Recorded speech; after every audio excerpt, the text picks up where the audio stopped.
নওগাঁর বিখ্যাত জালের পোলাও রান্না হয়ে গেছে। আসসালামু আলাইকুম। আজকে আমরা উত্তরাঞ্চলের জালের পোলাও রান্না। নওগাঁর বিখ্যাত জালের পোলাও রান্নার পান্নে আমরা এখানে এক সারের মতো ভাতের চাউল লইছি। এখন এই চাউল আমাকে ভাজতে হইবে।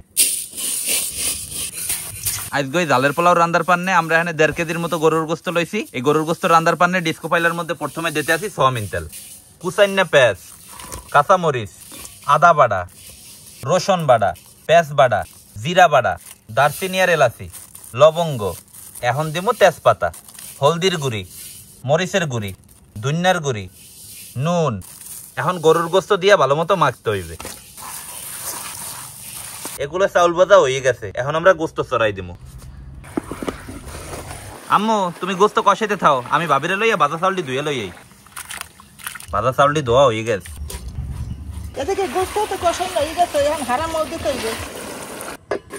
গোস্ত হয়ে গেছে, এখন ডিস্কো পাইলাটা তরে উড়াই থইতে হইবে।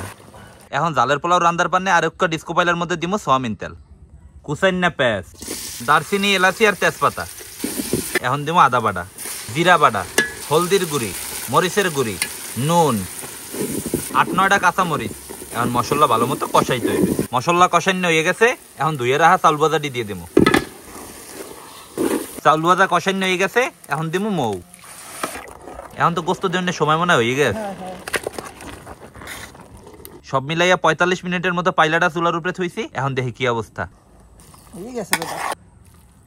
নওগাঁর বিখ্যাত জালের পোলাও রান্না হয়ে গেছে। এখন খালি খাইয়ে দেখেন পালা যে কেমন হয়েছে। বিসমিল্লাহ বিসমিল্লাহ বিসমিল্লাহ।